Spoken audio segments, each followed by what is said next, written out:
Phantasm. You are listening to Phantasm, the podcast that sews horror movies and metal together, with your host, Corey Forchrist and Dr. Vincent West.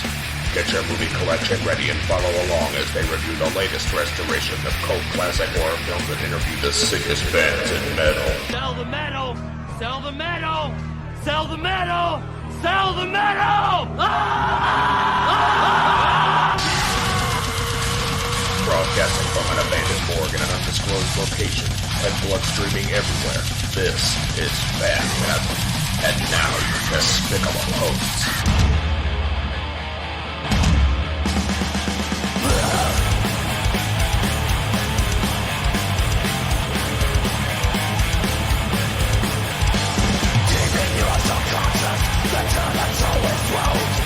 Dr. Vincent West. I'm here with my old friend Ross. Sewage. We are here, Dr. Ross, where I got the real doctor, not me, and then Matt Harvey. I'm more of his sexy nurse. Yeah. Longer hair. All right, we're starting. We're watching Masters of the Universe with Dolph Lundgren. A battle fought in the stars now comes to Earth. Police! Somebody move! I think I'm gonna need some backup. A battle for the power. Kneel before your master! To be masters of the universe. Dolph Lundgren is He-Man. Frank Langella is Skeletor. Let this be our final battle! Masters of the universe. Rated PG. Now playing at a theater near you. And here comes the best logo in all of cinema history, the Canning Golden Globus Group. It lets you know that you're in for high quality. A video treat from our And we're popping some beers, so you should pop some beers likewise if you're listening and watching watch the show. watch the Phantasm Podcast. Listen to the Phantasm. You listen, they're supposed to fucking turn on a movie. Yeah, they do. You're supposed to watch the movie. So Gary Goddard. It's on. Thanks to Ross, we know that it's on Hulu right now, so you can enjoy it on Hulu with us. If you got a subscription that's free, it's rentable other places, but good luck buying this movie. Oh, I'm gonna fuck this up because we need subtitles. Yes, we do need subtitles. Thank you. Subtitle English. I guess they don't. Oh, subtitles on English. See, now I saw this movie in the theater as a kid, and this is like such a fucking great opening 10 minutes to the world of disappointment that is Courtney Cox on it. I'm sorry, I forgot Courtney Cox was in this. Yeah, after her star turn as person in Bruce Springsteen video. Yeah. Random girl that gets on stage and dances. So this whoever made the title credits obviously loves Superman. They do. This is straight up just Superman. Yes. Wow, Courtney has a lot of E's and Court's M-E. Oh, Yeah, so we got Chelsea Field, that's Tila. okay. Yes, I know a lot about this movie. There's Robert Duncan McNeil as Man-at-Arms. Christina Pickles. I don't know who Christina I just like Pickles the is. fact that her last name is Pickles. It's The hot-ass Meg Foster, also from They Live, also from... Oh, yeah. Oh, wait, Bill Conti, that is actually Bill Conti did the Rocky soundtrack. Yeah, he did. Yeah, the Rocky So theme. there's a lot of solid going into this movie. It's a lot of talent. It with even previous production work, pre-production work by Moebius. Really? I'm maybe not on this one. Oh, see, production of William Stout, production designer. It is what it's An amazing illustrator that I'm actually surprised you don't know. Matt and I are both total fucking dorks and have been dorks forever. We met playing TSR Marvel Superheroes role-playing game, which is amazing. 16 and 15 respectively, I believe. For good times. Yeah, no, they were good times, except for some of my games were a little bit shitty. Now, when you went to the movie, you were obviously a big He-Man fan of the cartoon. Oh yeah, no, I was collecting the toys already. I got into He-Man when it was randomly. I was going to some birthday as a kid. I remember very vividly. They only had like the 4 figures, and like He-Man, Skeletor, Merman, and Zodak, and it was like kind of a test phase, I guess. But they had the old comic when he was like a straight up barbarian, right. Like it was a complete ripoff. So it was, and then it eventually changed to Prince Adam. That is one cool thing about this movie. There's no fucking Prince Adam in this fucking movie. Nope. it was a nice choice to go with more of the kind of the just the mythos of a barbarian and on a magical / sci-fi world. Right, it's like much more in keeping with the original idea. God, Meg Foster was so fucking hot. it's almost the same kind of thing as like similar to like Thundar the Barbarian, where it's like magic and spells, but also helicopters and robots. Yeah, absolutely. And by the way, we'll be getting, since we're watching my iPad, we'll be getting some news updates from Slate.com and CNN. That's very exciting. See how Robert Mueller's doing. Yeah. Frank Langella as Skeletor, it's almost like he didn't realize that he was in a kind of a shitty movie based on a toy. He thought he was doing fucking his version of Hamlet. Like, he gives it his all in this movie. You have to really act with all that shit on your face. He's amazing in it. Like, there's so much good in this movie for how shitty a movie it is. And Frank Langella is a force for good. You know, he's a force for evil in the movie. But his drones look similar to the drones in Crawl. Yeah, they do. Oh yeah, for sure. Which of course are just rip-offs of Stormtroopers painted black. Yeah. So I loved Crawl. Crawl is great. It's fun to watch. I tried to go back to it. It's bad. I couldn't do it. This movie I could watch. Well, you know what's funny? The main guy in Crawl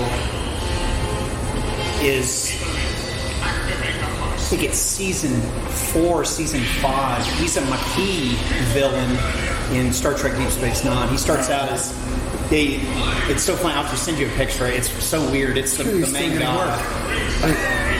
This is also, it's like kind of a bold choice in this movie to start with the villain has just won. Yeah. Like, there's no, like, I guess, I mean, it's kind of, in a way, it didn't insult the kids. They're like, we know you know who fucking Man is. We know you know who Skeletor is. Let's jump right into, like, the middle of an adventure. There's no establishing, there's no nothing. Opening Crawl in a mystical world. Yeah, I mean, the sorcerer spoke for, like, a second, but, like, very little, like, going into this.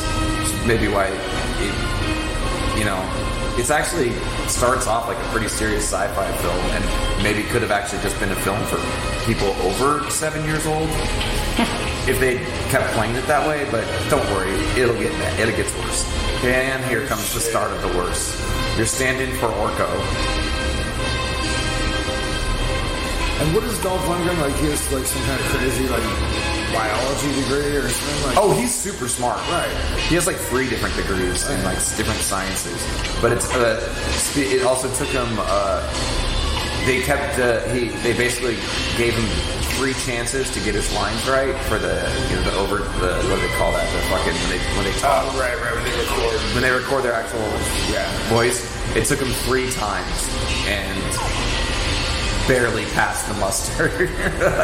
Well, because I remember seeing the Canon film documentaries. That's fast. Right? Stallone's like, you guys are got lines? I can't do Stallone voice, clearly, but yeah, it took him a long time to try to like lose his Swedish accent. I think he's married to like Grace Jones in the 80s here too. They definitely fucked for a while.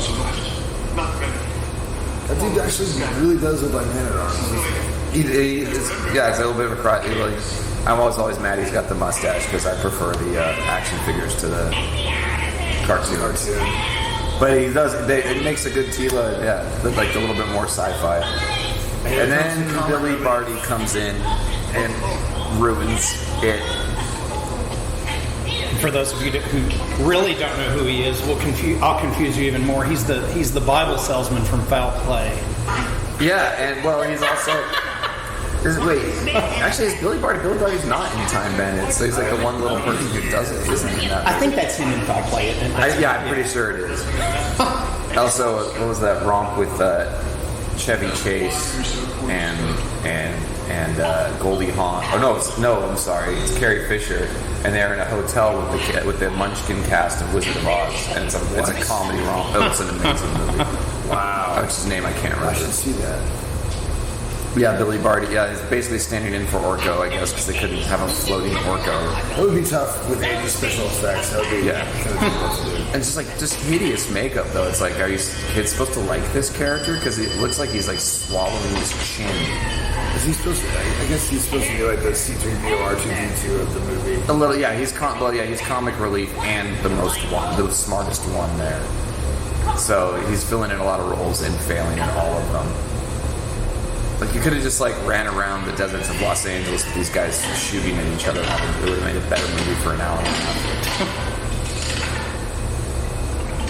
I think that was supposed to be funny that they had an old school chain lock on there. So what else about this? Yeah, the movie also suffered. I think they talked about the Canon documentary where, like, or maybe it was the the He-Man documentary. Mattel was supposed to put up half the money for this movie and just didn't. They just backed out of their side of the deal, even though He-Man was the toys were making like $400 million a year at this point. But I think by the time this went into production in '87, like, sales had already fallen. The line was lagging for sure. Yeah, that was like it's like '85, '86 was their top years, and then they dipped by like 75% in sales or something like that. Well, the toy line for this movie was awful too. Oh, it was awful. Yeah, well, you're like, because you want to go see. It's just like any of these fucking. It's like Marvel's the first ones that got it right. It's like, oh yeah, you want to see Marvel characters that look like Marvel characters, and then this was like kind of the prototype, and they kept doing this through the fucking '90s. They're like, we're going to introduce all these new characters that you don't fucking care about. Right? Yeah, here's like later in this is Blade, Sauron. I think it's some fucking villains. Like, they have Beastman. That's it. I want to see Trapjaw in live action. I want to see Triclops live action. Beastman. Yeah, they have Beastman. Beastman's pretty cool. Where's Mechaneck? Yeah, if Mechaneck's not there to fucking help Dolph Lundgren look over a wall, how are they going to defeat Skeletor? What was the guy that had I had to figure it, like the two heads. Too bad. Yeah, and they would punch each other. But somehow he can only punch himself or his other self. Yeah. This device of yours. Get this device of yours to Grayskull. I got a lot of respect for Dolph Lundgren because he's the man who broke Sylvester Stallone. Not for the Punisher movie? No, that shit movie's fucking terrible. No, you know the story about him where he actually Sylvester Stallone on the set of Rocky IV said, like, yeah, just go wild. And he ended up, like, breaking a couple of his ribs. Oh, shit. And Sylvester Stallone went to the doctor, and he's like, what the hell, did you get hit by a truck? And he's like, no, I got hit worse. I got hit like Dolph Lundgren. Just got destroyed. Yeah, basically. So who's this person? That is what is his stupid name? Because this guy looks like a fucking rejected guitar player for White Line or something. Fucking hair metal. It's like Craig or Craig. Fuck, I don't remember. It's Craig. It's Craig. Craig Hollingsworth. Yeah, he lives in the street. Yeah, he lives in Poughkeepsie. I went to 5th grade with that kid. I stole some of his baseball cards. But yeah, like, as a kid, you're watching this and you're like, who the fuck is this guy? Like Skeletor, Evelyn, He-Man, T-Lamet. What? Who's this guy with the big fucking hair? Well, it sucks because there was like a million toys to choose from. Oh, yeah. Oh, one thing He-Man didn't have a lack of, it was like ridiculous characters. Buzz Off.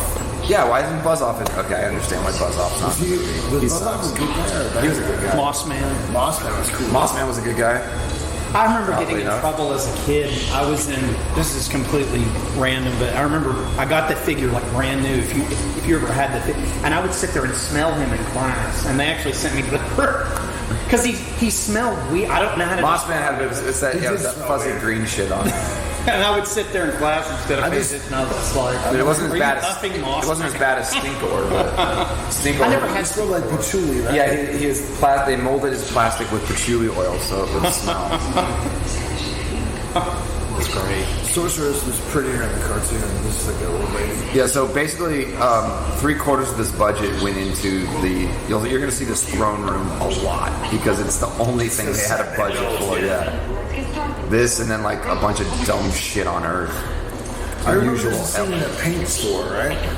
A paint store. They go to a music store a lot. Oh yeah, that's right. So there, we've got our agency, we've got our mission. You've got to do this. You got to do that. The sorceress is going to sit there helpless. We're going to get some more no-face soldiers. Right, that's another bad. They got no faces. Just like the Russian main pilots in Top Gun. Right. So far, like, still as a kid, you're like, all right, I'm still on board. I'm still down because we still got the future. We got He-Man and Planet Eternia. Shit.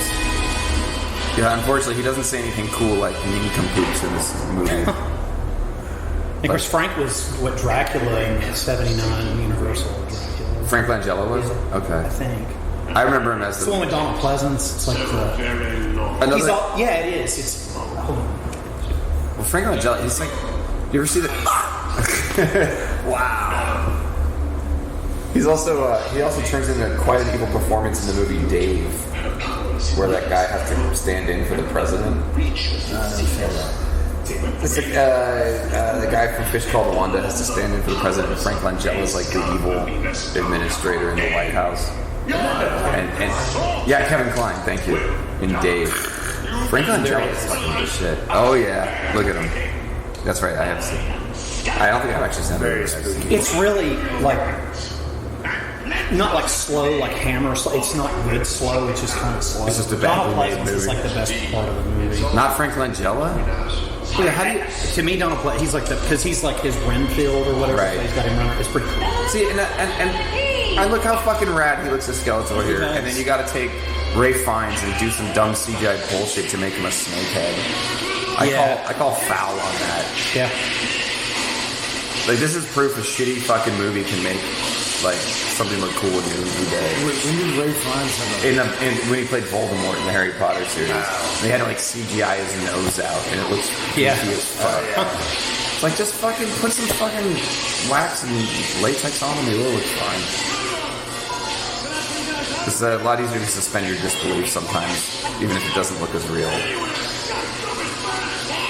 Anywhere, hopefully contemporary Los Angeles, where we can film on the cheap would be great. Take us through a portal to cheap filming locations.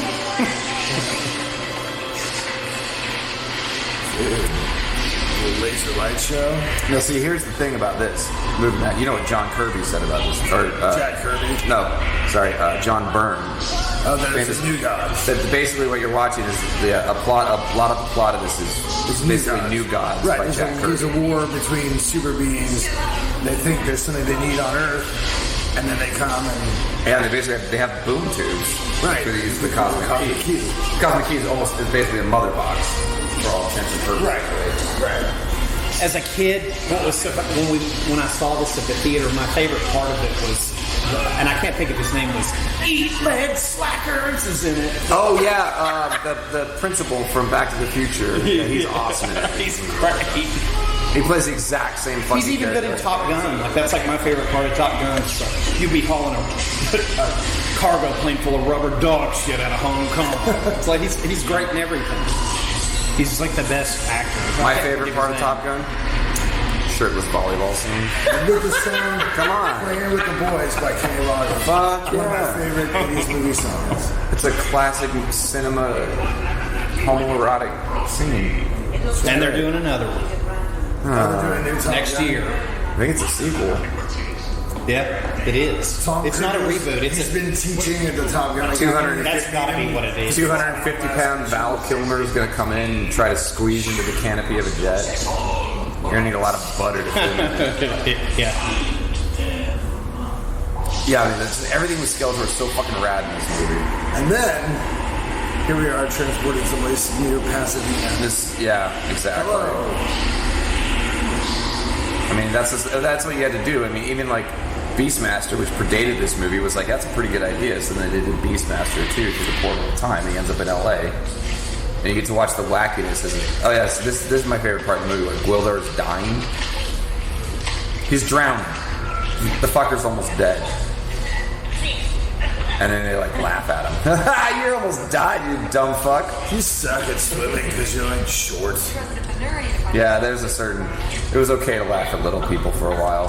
I think, what's his name? Tyrell Lannister has done a lot to change that. Oh, yeah. Peter Dinklage. Whose name is even funny, but you're not going to laugh at it because we have more respect now. We're grown up and woke people. That's right. The word dink is not funny. No. But he was blowing water out of his ears. It's pretty good. Yeah. It's, at least Dolph Lundgren was given the chance to do his own voice 3 times. Or what's the guy from Flash Gordon? Oh, Sam Jones. Sam Jones. He went to the theater and he was like, "What the fuck?" They didn't tell him? No. They overdubbed his voice. They didn't even tell him. There's so many. I love that movie. There's so many cool. That's one of the best movies ever made. Have you ever noticed, and I'm sure you have, I love Ming's daughter.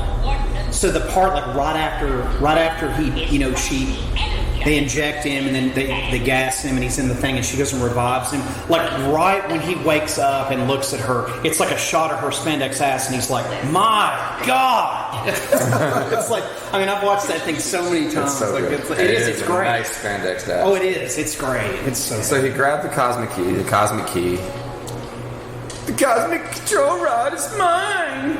Sorry, that's a I know, but for some reason it's like a musical instrument in this movie. Like it's the music of the spheres and all that. And but he had it in his little grappling hook. He was able to grab it through a portal in space and time, but this grappling hook sucked. Couldn't hold it. It seems heartless. It's a cow. They don't know where they are. It's funny. Actually, I guess this is the first time you get a clue they're on Earth. What a shocking reveal. Yeah, it's a cow. Could just be some other planet with trees and visible atmosphere. Locations. 8.84 chromons. It's a good chronon. Yeah, that's unfortunately this movie is about 0.06 chromons too long. Did you like this as a kid? I love this fucking movie. I mean, even as a kid, I thought the Earth shit was a little bit stupid because I just wanted to watch a fantasy epic on Eternity. But then I didn't understand shit like budgets and companies pulling out of crap and like what they had to do. I was just like, dude, that guy really looks like He-Man. This is fucking rad. I'm going to run through some stuff. We've already mentioned a couple just from Muriel's childhood stuff I love. And just tell me if you like it. 81 Clash of the Titans. Oh, that's great. It's so good. It's awesome. It tells the story of a misogynist who goes and kills a poor cursed woman so that he can appease a god. There's a lot in Perseus' story that's pretty fun. I've still got my Kraken figure. Poor Medusa. She didn't really do anything wrong. Athena just got like jealous of her because people liked her and she's like, all right, well, you're a fucking monster now. Damn. Gods were harsh then, man. They were very bitchy. Oh, man, Courtney Cox. She has a certain kind of cute ear, and now she has a certain kind of plastic surgery disaster. She looks like a weird scarecrow. Yeah, it's pretty sad. But yeah, I think this was her first. This was her first break after the video. This was being in this movie. Beastmaster, which you were talking about, that's a great movie. The first Beastmaster is great. The other ones are intensely hard to watch. Like the TV show, I would imagine. Sure, the TV show, but there's 3 of those, and they're fucking. It is dumb. There's 3. I didn't even know there was 2. Yeah, there's one where he goes to LA, and then there's like one where they're back on the planet. It's fucking wretched. Mark Singer still looks cool as Beastmaster, but the movies just suck. Yeah, it's funny. He was at a con I was at, and all he had was like Beastmaster stuff. And I was like, dude, you don't have any V stuff? That's kind of weird. He had no V stuff. He was great in V. I know, I love it. I wonder if it's like a licensing thing or, you know what I mean? Yeah. Network owns it or something. He was all about talking about it. I talked his head off, but I was like, it's fucking... Yeah, to get some, you with a picture of you with your camera, sell your $30 autographs. Yeah. I get kind of weirded out sometimes those con things. There was one, I went to a Fangoria con, and my girlfriend at the time ended up talking for an hour to the first zombie from Return of the Living Dead 3 about the bagels at the hotel. Because nobody was in line to talk to him. Aww. But I'm sure he got, that's like, they still, like, that's their living for a lot of these guys after they're in, like, these one-off cold. Did you go there to meet anybody at that one you went to? No, but I did. That was one, my friend, we went down with a friend who was trying to do like a horror video show, and we did show up at the hotel room right as Jim Van Bevers spilled out after his interview, which we were told later was not going to be usable because it was impossible to edit the amount of N-bombs that he was dropping. Oh my god. And he came up and I was like, yeah, I was with Sean McGrath, bandmate, and also friend of Matt Harvey, and like I actually played Mixini too, so yeah, one show. You guys like drove out to Colorado. Yeah, that's right. So he grabs Sean by the shirt and goes, "I know you," and so I was like, "I'm pretty sure you don't." And then he just like, and he said, and as much as he was stumbling around, not one drop spilled from his drink. And then he took off and did whatever the fuck he was doing. terrorizing other people. Because Jim Better is the nightmare of the movie. I love his movies though. And of course, Sean was the one that gave us the Chuck Norris thing. Yes, that was his suggestion. Was that awful fucking Chuck Norris? What was that called again? I don't know. It's like him fighting an alien or something. It was really weird. No, it's Chuck Norris versus the serial killer. He's just a serial killer. Oh, that's right. I thought. But he's like, I think he was like a government experiment. That's what it was. Yeah.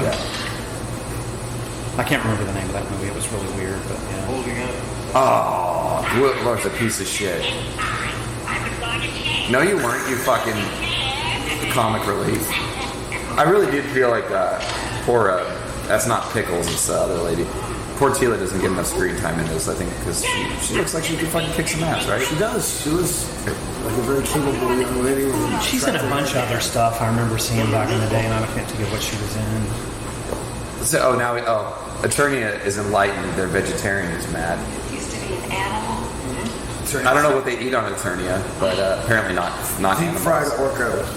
Maybe it's because they didn't have any animals in that desert wasteland. Never think when you're hungry.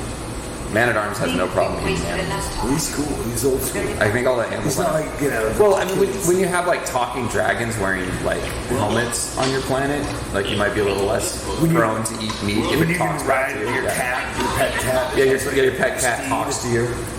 Yeah, there's no. What about the Battle Cat movie? That was like a key thing. Money. Yeah. This whole thing suffers from a lack of money. It could have been a fucking badass movie, but it's also impossible to make a He-Man movie. There's too much actual shit going on with that toy line. It's bonkers. Think of there's a planet apparently in the universe somewhere that has a race of humans, has a race of bee people, has a race of mer people, has a race of beast people, has a race of Triclopsian people. Where the fuck, what the fuck is going on that planet? Where does it? It's never been incredibly explained why everybody is so insanely fucking different. Tila has been married to Scott Bakula for 16 years. Oh, Scott Bakula's a celebrity everybody can love. Scott Bakula's doing well for himself. Yep. He was great playing himself on an episode of It's Always Sunny in Philadelphia recently, where the time travel was part. Oh no, the switching bodies was part of the plot. But he played himself as a poor Scott Bakula who had been diminished to being a janitor at an old folks home. But he was playing himself as a failed actor. She's been in a shitload of horror movies. She was in Death Spa and Prison. And we'll give it up for her. I bet she makes more money selling autographs from this movie than she ever made from any of those movies. She was in Commando. Yeah, that's true. Death Spa's pretty rad, though. Have you ever seen it? No, I haven't. Death Spa? Death Spa. It's like, yeah, okay, I know of the movie, yeah. People don't, I mean, Tim Feray's in it. It's great. It's pretty good. Death Spa. It's about a gym, right? Yeah. I know. It's pretty, I mean, it's... This is just like how I got into music. I found a weird alien artifact that made noises, and I was like, cool, I'm going to join EXHUMED now. My first band. Remember when I used to have that Cosmic Key? I know, dude. It was too low in the mix on the first record, and then, it would have been weird to introduce it afterwards. Yeah, it's true. The next time they use the key, knocking the soul. Pretty sure it had a good little part in Necrovores decomposing me. For everybody listening, you guys tell each other tell the people listening how you met. I met Matt. I've actually met Cole Jones first, who's the original drummer, the founding member, along with Matt. We were going to the same high school together, and he was a year ahead of me, but we somehow met eventually. I think not even right away when I was a freshman. I think you were a sophomore. I was a sophomore when I found him, because I think that's when I started growing my hair out and kind of showing more of my true colors and of what I was kind of getting into, and I was listening to some Metallica and you stuff. You had a sick mullet, actually. I had my mullet was a champion mullet. It was about 5 years past it. Flat, and then. But it got really champion because then I started growing my hair out. So you had that awkward phase where you decided to grow your hair out from nothing. I never had that. It's just I stopped putting hairspray in one day, and everyone was like, "Oh shit, you have long hair." I was like, "Yeah, I've been hiding it. I just want to grow it out for a while." But yeah, so we met somehow in a PE class or something, and we started talking comic books, I think, initially, and then I was music, and Cole's I was listening to Metallica. He's like, check out Carcass, and I'm like, okay, holy fuck. And then he's like, yeah, you should come hang out with me and my friend Matt. We actually played the Marvel Superheroes game, which I had, but nobody would ever play with me because I didn't really know the right. Found someone just as lame. Didn't know the right kind of dorks. TSR, bringing people together, right. Bringing nerds out of intense, lonely seclusion since the Jeff 70s. Grubbs and your wonderful artwork. Yeah. So then I went over there and played it, and we had a good time. And I remember telling Matt, I was like, dude, that's really fun. We should do this again. And Matt said something like, he's like, well, the next time's not going to be as good. We've already had this like really cool time meeting each other, so it can only get worse from here. I don't know if you remember that. Oh, little turd. So yeah, so I started playing and hanging out with these guys for a long time, and but I didn't play any music or anything, so I just was like on the sidelines. Exhumed was already going. They started taking, you got to come see this show with us, and so I brought my video camera, was documenting it, and watched these guys go through about like 3 or 4 bass players, and then eventually at some point, Matt was like, I wanted to start a band, and I was like, I'll help you. So did a little demo of me like humming and riffs, and then he didn't have time for it, and we played one live show. Right. And I had one death metal song. Was that at your high school? Yeah. It was an underwear fest where you gave it was called the Underwear Fest because you gave a donation of a package of underwear for homeless people. It was my friend's way to put a concert on at a school. Cool. And so we had Exhumed the first year. The second year, I think I did it. And then I had one death metal song in the pocket, and I think Matt and Cole were there to support their buddy and whatever. We would always sat around drawing comics together and shit. And they're like, oh, well, Ross has a car, and he can do vocals. Well, I guess we just fucking get him in the band. So we already hang out together all the time. One more. Yeah, that was pretty much it. Yeah, he's got a car, and we already hang out. Didn't know he could do vocals, but that's cool. He has a car. Fantastic. So yeah, so I started as a vocalist, and then eventually we had a bass player, and then we decided he couldn't hang anymore. It was like just too much of a problem. So Matt was like, just said, well, you already know kind of how to play drop D guitar. Here's how you play bass. So I played bass on a recording, and then then we moved to a 4-piece, and that lasted for a while. Went through a couple guitar players, and I had hopefully got a little bit better and could hold my own. So, and then that's how I got my start in music, was these assholes pushing me to it. And now you've fallen back. Yeah, then I got kicked out. Regressed. Well, I like to say there was a Exhumed bass hiatus of about 15 years. A couple fill-in players, no big deal. Right. And I was like, okay, I got time again, guys. No, it's funny because I was talking to somebody. Hey, here's a bunch of He-Man villains you don't know and don't care about. I was talking to somebody the other day, and they're like, oh, it's so cool having Ross back and this and that. And I was like, yeah, when we did that tour with Napalm and Voivod, and did a few shows with us. Just remember, playing the songs, the same fucking songs we've always played or whatever. And I was just kind of, listening to sound on stage, and I heard Ross's voice. I'm like, God, that sounds good, man. That sounds like Exhumed. Like, that's the way it's supposed to sound. So it's quite good. Yeah, you need to be completely unintelligible, pig-like grunts. I think that was Rob Babcock. You could really just understand too much of what he said. Especially considering he never memorized the lyrics and sing it correctly live. I love Rob. I do too. Leon Del Muerte, not so much. He can go to hell. Fuck that guy. I'll punch him in the face next time I see him. Leon Del Muerte is one of my close friends. I'm fucking around. Oh, sorry. Ron, the doctor's all involved in this fucking movie. He's blowing Exhumed history now. I am not. Actually, I was going to ask you guys. So, this is kind of how our first show went. we set up a bunch of shit, and then monsters came in and knocked it all over. The one cute girl ran away screaming. Yeah, that part's accurate. Definitely. The one cute girl ran away screaming. I think I did actually lose a girlfriend from playing in Exhumed. Really? Yeah, my really, really cute college-age girlfriend where I was like, wow, I got a really cute girl. And we were in painting classes together and shit. And she finally came to see Exhumed play, and we did not last much long after that. I think the vast majority of my relationships have ended because of Exhumed or some kind of band or something. Yeah, well, being in a band is kind of a hard thing. Trying for the poor ladies in our lives. It can be tough. Now we both just have patient wives. That's good. That's great. We've got them legally bound to a contract, so they have to figure it out. I've had a show like that. I did have a show where shit caught fire. Where? That was at the Elbow Room in San Francisco, and we were playing a song. I think it might have actually even been a show with you. I can't remember.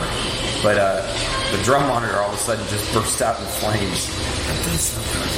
Yeah, and so I was the hero of the hour because I had a bottle of water on stage and threw it in the drum monitor. I would be like, I'm not wasting my beer on that fire.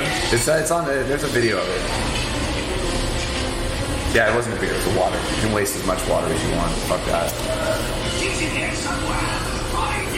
Why don't you shut up and be someone else, you stupid lame? The one guy here, he looks like the bald guy looks like a wrestler or something. Yeah, I don't know if that guy was ever in too much of. I think he was actually like a lot of this was like stunt men put into the role of actors because it's just a lot easier to do.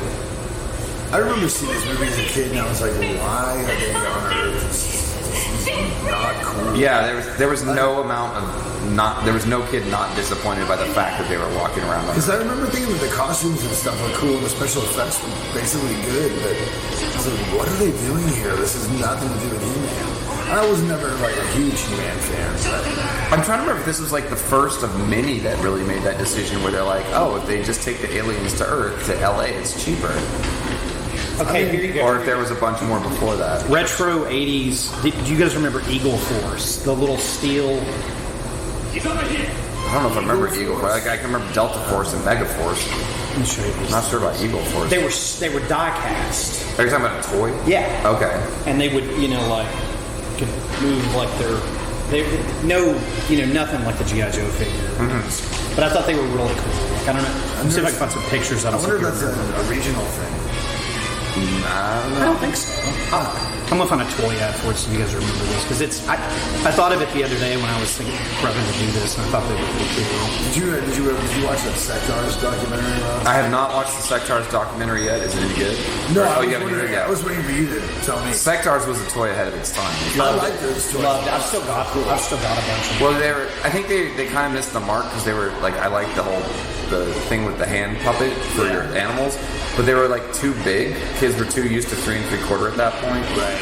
And like pretty much like the size, even He-Man at 5 inches, like really went out of favor with the crazy actions, right? But yeah, because even like see, they were like really small, like. So you could have like bigger vehicles. Oh, so that's like mask size. It's almost like exactly. Like they were the same, exact same size. I've never seen it before. Yeah, I'm not familiar with Eagle Force. Yeah, they were bound to get buried by G.I. Joe. There's no way they could compete at that point. I remember thinking they were cool. Like I had like an aunt, I think, got them for me on my closeout, and I had like all of them. And what's crazy, I was looking some of them on eBay. They're actually worth a lot of money. I was like, shit, nice. I got some damn things, but most of that stuff, hot. But yeah, here's every kid's dream come true. He-Man versus a bunch of dudes you don't know. In a warehouse. Yeah. Oh, look, that cardboard box hurt. Yeah, like what? I was just watching the scene and thinking, like, this would be so much cooler inside, like, a medieval fortress. Well, right now I feel like I'm watching part of, like, Iron Fist on Netflix, or, like, they're always like running from a crowd, and then when they have the actual fight scene, they're in a completely deserted alley. I'm like, how does that happen in New York? I heard that new season's supposed to be really good. The new season is much better. It still has the same failing, which is that they cast the entirely wrong person to be Iron Fist. He's not like a terrible actor. It's just not right. But maybe he is a terrible actor. They take him away from the focal point of the story. Oh yeah, they do. And they let Misty and Colleen do a lot of the heavy lifting, because they're way more fun to watch. And whoever plays Misty Knight is probably the best actor in the entire show, I think. So they got Jimi Hendrix playing, because this is an 80s music store. Right. And if it had been a 90s music store, it definitely would have been down, down, down, down, down. Yeah. I remember being in the 90s, every time you went to Guitar Center to go get supplies, there was some kid flubbing. Either Enter Sandman or Smells Like Teen Spirit. Yeah, flubbing it horribly. Or one. You remember that? Where you walk in, it's like, and they couldn't do it. Actually, now this is kind of fun. I think they had a bunch of PV gear when they were at the high school stage. I like trying to look at like old movies and see what the gear was available. Promotional consideration. They got Moog synthesizers in the background. Of course, he was I like Paris there's a on sign Star that Trek just says Voyager. radio. You watch Star Trek. The what? He was Paris on Star Trek Voyager. Oh, he. Robert Duncan McNeil. Right. Yeah. He had a long career in like genre. He's like. He directs. He got behind the counter. Yeah, he ended up in Voyager, and like he's been in tons of shit. Yeah, radio. This is where we why keep. is there a sign that Because just, there's a radio right underneath it. That's where they sell the radio. That's where they play music on the radio. Charlie, I found this musical instrument. It's kind of like when I found. He finds musical, like he finds forced cosmic key. I just found forced porn as a kid. Dude, that was a big thing. Dumpster diving for porn and stuff. You didn't have to dumpster dive for it, man. You walk out in the woods and you find one. Like some of the pages were like you couldn't get them apart, but. I used to go porn in the forest in the 80s. There was a barber shop somewhere near my house that had like Playboys. I remember one time when I was like 10 and I wasn't getting my hair cut anymore there. I walked in and kind of like they were busy. Just grabbed like 3 of them and fucking bolted. Totally got away with it. And had your porn and you had your Playboys. So you got to read all about like investments or something. Yeah, I never read it. I got suspended from school because I ended up being the tape trading kid that had the VHS with all the porn. My friend had his dad had the giant satellite dish with American Triple Ecstasy, and he'd record like slow speed, like 8 hours of porn. I'd be selling that at school, and it ended up with the wrong kid. I've been wanting to do. I've been wanting to go into a shop and buy a magazine. You can do that. I know, I just haven't because this shit's on fucking YouPorn or whatever. Like it's lazy. I feel lazy. I feel like I want that. Supporting the porn industry. I want that tactile feel of a magazine again. Like I want to flip the page and be like, oh. Things are really escalating between. This didn't exactly match my search terms. This is great. This is like a surprise. I had no idea I was into this. The photographer's vision is guiding exactly sensibilities. Exactly. I remember my friends like when we had those tapes like it would be some of the filthiest shit in the world, and they're just like, yeah, man, that's gross, man. I was like, where's that tape at? Oh, no. It's like, yeah, you fucking wrote that shit. You stole it. So I worked at a porn warehouse for many, many years in the early 2000s, about like 6 years there. And, VHS was kind of on the way out then. DVD was in. Sure. So our VHS thing got small and we'd clear shit out. I came home with like 6 boxes of VHS tapes. Didn't really know what to do with them. I was just like, I'm going to give these to friends, gag jokes. Brought over like a huge amount of boxes to this punk warehouse. All of them were just like, oh, that's fucking sick. These are like feminists, punks, and like those tapes disappeared so fucking fast. I came back the next time, I'm like, oh, all those tapes are gone. And they're like, yeah, we don't know who took them. And everyone's kind of averting their eyes. Oh my God, come on now. No, I think it was one guy mostly, but he never fessed up to it. And I always had fun reading his interviews in punk magazines being like, we don't like, things against women. And oh my God, you fucking took all that fucking porn, you fucking liar. Liking porn isn't being against women, it's just enjoying watching women have sex. Yeah. You don't have to they are workers, and I support their employment. Absolutely. It should be safe, and it should be legal, and it should be fapped over constantly. I used to have, when I was in junior high school, I used to have a cassette tape of phone porn. All the pre-recorded phone porn. I got it. I found it at my friend's house. It was great because you could always steal, people's dad's porn. Because what are they gonna say? You know what I mean? Like, just admitting that they had it, they're like implicated themselves. So he's just called this car. Wilbur just called this car a land boat, which means they don't have a word for a vehicle that travels on land. Even though there's like how many He-Man vehicles? I guess they only have, couldn't he have said, it's a native attack track? Or it's not an attack track, but I guess it'll have to do. There you go. Yeah, throw me a bone. See, Marvel's gotten very good at it. They'll throw you little bones like that. Tons of little Easter eggs that make me watch a really shitty show like Agents of S.H.I.E.L.D. Here's a nugget for you. I'll watch crap like Agents of S.H.I.E.L.D. for like 2-3 little fucking Easter egg like name throws they give every fucking episode. That's great. I gave up on a long time ago. Is it worth playing. I fucking enjoy the fuck out of it. It's a terrible show. It's slow. It's plodding. They need to take it down to like 13 episodes a season. I just bought the Ghost Rider season. That is probably the apex. Is that whole Ghost Rider to the LMD season? Yeah, cool. That's the best stuff. I was waiting for LMD since the first episode. Yeah, no, you only got the flying car once. And that was very sad. Yeah, well, because there's a thing about American. Wait, so how are these guys able to go back and forth so easily? They have a key as well. Oh, that's right. They have a back key. I guess it's kind of like the two swords to open Castle Grayskull. Right. 2 keys to bounce around the universe. This is the old famous henchman disappointing their boss scene. Yeah, but he doesn't call them bumbling boobs. You nincompoop!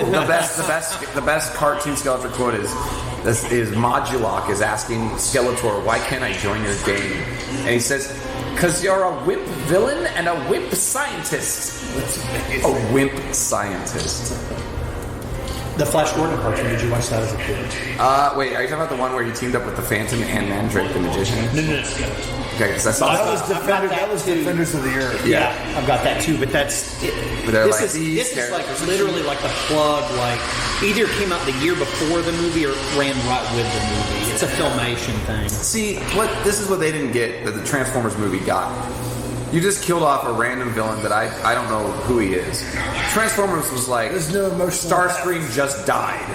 Well, holy fuck! Did that not blow your kids fucking were mind? like traumatized by that movie. Like they were leaving the theater like in tears. Oh, I cried. I still cry when Optimus Prime dies. I got no fucking shame about that. It's in the theater Tuesday, by the way. I heard that. What? Where you down, but just where you are? No, it's everywhere. I heard they're doing something with that. I did not hear about this. It's this Tuesday night, and then it's hold on, let me look. Well, we'll have to we know what we're doing next Tuesday. I mean, Exhumed is on tour right now. I know this thing is probably you're probably put this out after we're off tour, but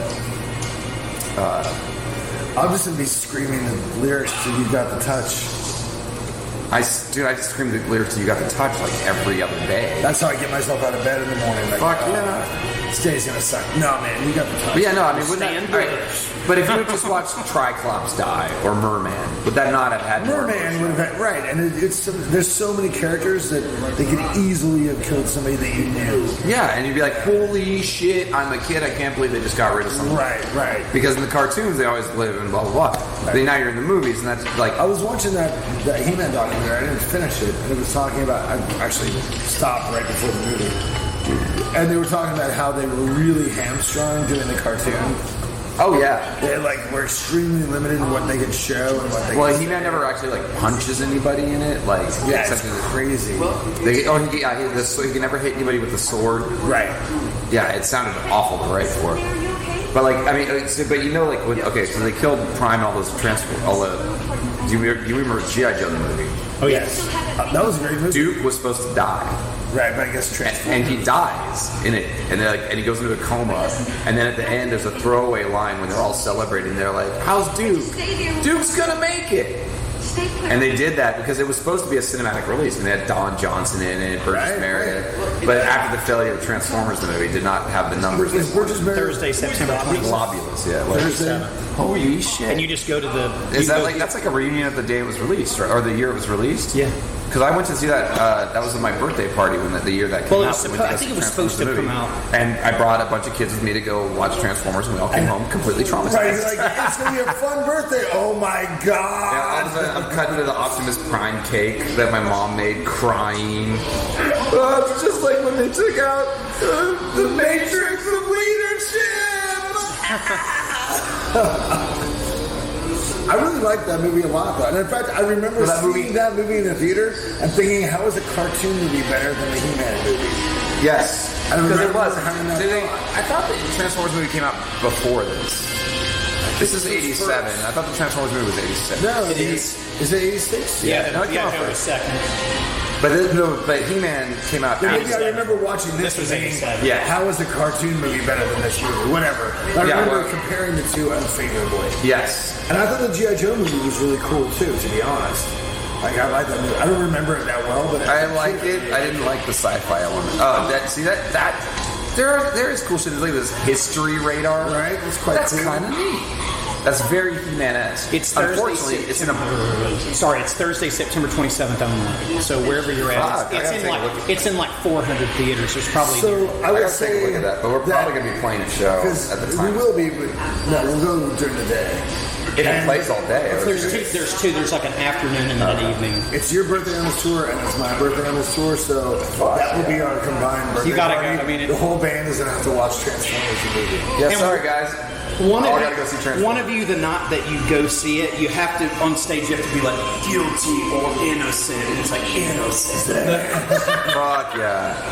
I love that. The Quintessons. The Quintessons are great. I actually thought the cartoon was better after the movie. I like I'm the only person I think that likes season the 4. Love it. Transformers stuff better. With the Shockwave and the shark. The episode with Cobra Commander on that was amazing when they finally crossed him over. Yes. That was so fucking cool. Poor Chris Latta. I want a whole documentary just on Chris Latta, the voice of Cobra Commander and Starscream. Killed himself. Tragic. Jesus, I didn't know. Yeah, suicide. Wow. And I don't know enough about it. I really want to know more about it. I want to know about the guy that was the voice. Wait, were these guys actually microwaving popcorn? Was it popcorn? I'm not sure what that was. Oh, it was interfering with a... But he was like, just like at my work, when people use the microwave, the Wi-Fi gets slower. Yeah. This movie is prescient. Meg Foster is also in one of my favorite movies of all time, They Live. That is one. Traitor to the human race. I saw that one. You can see evil in her eyes. I saw that one in the theater too. I remember like thinking how kick-ass it was when I left. I saw it again recently, and I was like, I cannot believe how heavy-handed the messages are in this movie. Like, it was the 80s. I know. But it was good because when I was a kid, I was like, this is mind-blowing. Whoa. Well, think about it. There was not a lot of subversive shit like that coming out at the time. Not at all. And I also realized that it was like you were still in the height of Reagan's America. Yep. The intro for Utopia Banished by Napalm Death is from fucking They Live. Or it's the last track. We are being bred for slaughter and all that. It's like, whoa, They Live. Nice job, guys. What's happening? It's we got a little bit of time. We can watch some more. You wanted about a half an hour to get ready? Yeah. All right. I got to warm up a little bit. Well, I can't just play along. Just play along with the cosmic dude and the cosmic key. Now, see, here we go. This is some bad effects, but it's really cool prop design. There's like Burger King, shameless. Yep. Burger King ad there to fund the film. Yeah, thank you, Steven Spielberg, for innovating cinema fucking product placement. William Stout. I want to watch that one I've never seen any of the live action Transformers movies, but I want to see the one where the Bud Light. You have to see that movie. Is an experiment in. And Marky Mark gets the Bud Light and rips the can. It's number 4. It's the first one with Marky Mark. And he'll be referred to from here on out as Marky Mark, the racist hate crime perpetrator. What? Oh, you don't know about Marky Mark and his racist hate crimes that he perpetrated in Boston? He's from Boston. And he was in gangs. He's a Pats fan, so you can... He beat up Koreans, said get out of our country. Like, yeah, he's a bad man. Wow. And now he's huge patriot. Now he's religious, and he regrets making Boogie Nights because of his religion, so fuck him. What? I did think that he threw a temper. I'm a Jags fan. He threw a temper tantrum when we beat them this past week. Threw a temper tantrum. William Stout, he helped with Backstreet. Oh, okay. He's done so much. It's like he's more like on the out. He's not like a comic book artist, but he's done so much fucking shit. Recently, speaking of Backstreet, I just watched. I rewatched Fire and Ice. So good. Yeah. It's a weird fucking movie. You can tell all the design is by Frazetta because you just keep looking at the cartoon lady and you're like, the sexiest cartoon lady I've ever seen. Oh yeah, no, Backstreet knew his. He could do the Frazetta style ladies like great. But I'm trying to think about. Yeah, I mean William Stout. You've just seen his work like all over. There's like here's his production design for. See like. Oh. That's pretty awesome artwork that they like. All the pre-production in this movie is amazing, and then it's just like, oh great, now we're in LA. Right. And then Moebius. It was actually a previous iteration of this, and it was in my college. We had a framed picture of He-Man going into like this. I don't know, the throne room of Castle Grayskull or something. But it's nice. I think it informed this movie, but it was actually for a previous iteration. And William Stout's amazing. He's a great artist. Matt, did you end up using the, I meant to ask you this, did you end up using, for the gruesome tour, did you use the intro I suggested? Did you ever try it? No, fucking Gus came up with this intro that he thought was the fucking bee's knees. It was the Tales from the Dark Side intro. Well, that's kind of cool. Like the show or the movie? The show. Oh, okay. That's cool. A world, whatever, the same time, but not as bright. And I was like, but it was like, that band is annoyingly democratic. Usually in Exhumed, we just be like, this is what we're doing. Everyone kind of says, all right. Every once in a while, someone's like, that's really dumb. I'll be like, okay, sorry, so what should we do? But in Gruesome, everybody votes on everything. So just, like, picking a t-shirt design is like pulling teeth. Well, I think Exhumed has such almost 30 years now. Right. We have a defined aesthetic. No, I was going to say, the bar has sunk so low so many times. What idea can be too ridiculous after a while that you're like, yeah, try it.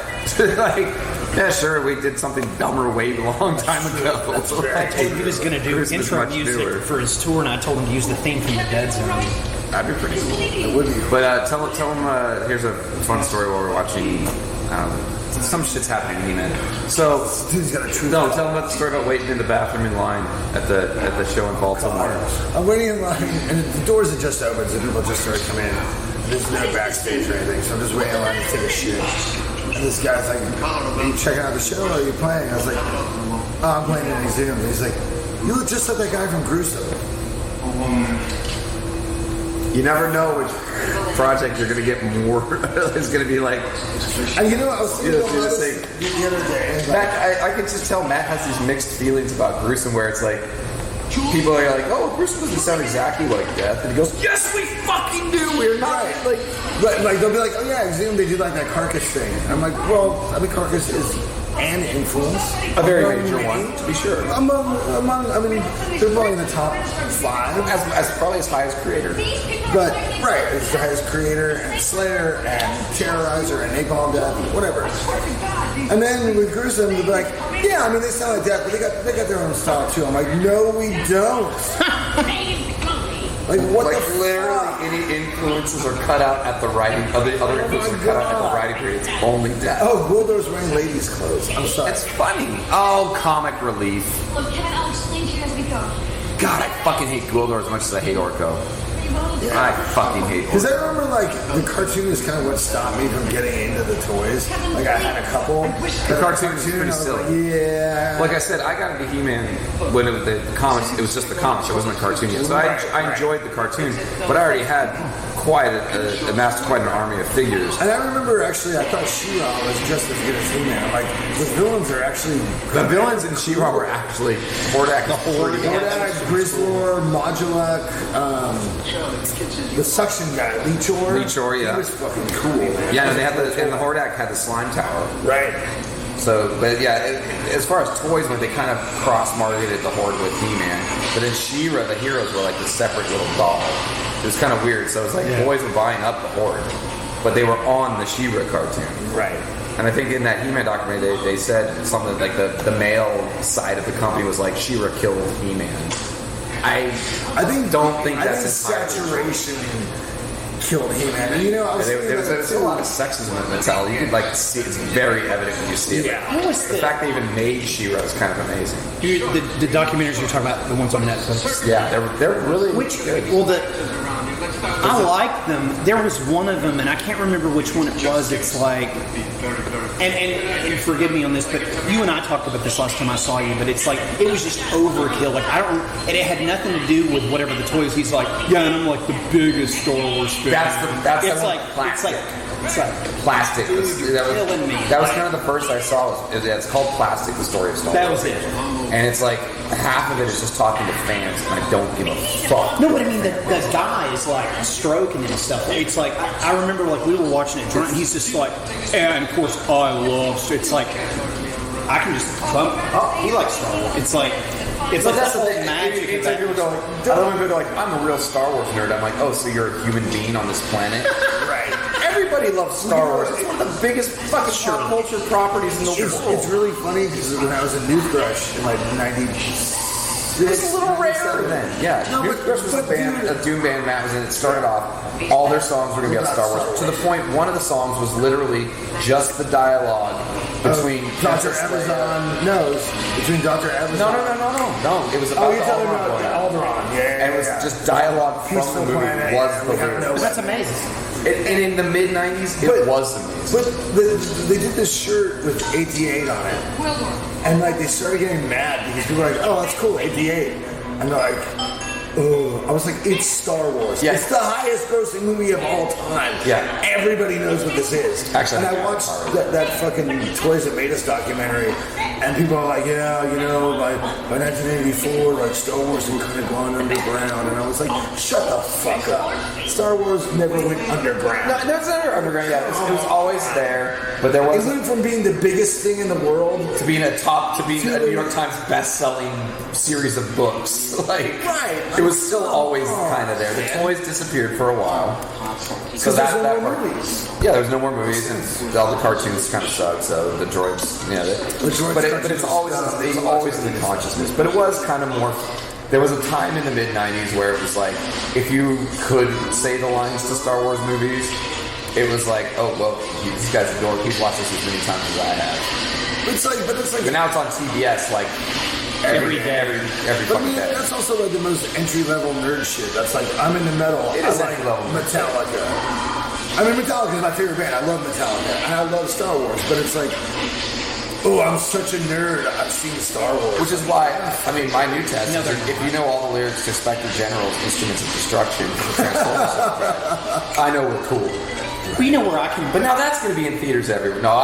We gotta stop hating on people liking things we like. It's great. I think it's the best. Good thing. It's a good thing. Well, it's weird, like reading about all this Comicsgate shit. I'm like, dude, when I worked at a comic store in the 90s, if our clientele had been 15% female, I would have been so happy. Yeah. Like, oh my god, the possibilities for sexual encounters have just like quintupled. I think you do it and I think when you worked there, Daniel Close did start to hit. That increased the female clientele by about 0.05%, which was a huge market. The girl who was both of our first girlfriends was like a comic nerd girl, like amazing in the 90s. And then there was a... That's chic back then. I mean, nobody now, it's like, it's like... And there was a lady that was in the Elf Quest. Yeah, there was Elf Quest and Waddle. It's like, I mean, the superhero thing, I kind of understand why girls would be, it's stupid. So, comics have matured, even superhero comics have matured up, and like, we met a friend of Matt's who was, used to work in the industry, and I was talking to her, I was like, yeah, I'm really kind of addicted to the Marvel app, and she kind of rolled her eyes. And I was like, no, I love like Squirrel Girl, Miss Marvel, like all the super, I like all the diversified characters that the Comicsgate guys are yelling about. I'm like, those are my favorite stories. I don't give a fuck about Captain America at this point or Iron Man. It's like I like all this like weird twist they're making on it because I grew up with that shit. I've read their stories 30 million times over. God bless fucking making this shit a little different. But it's not this.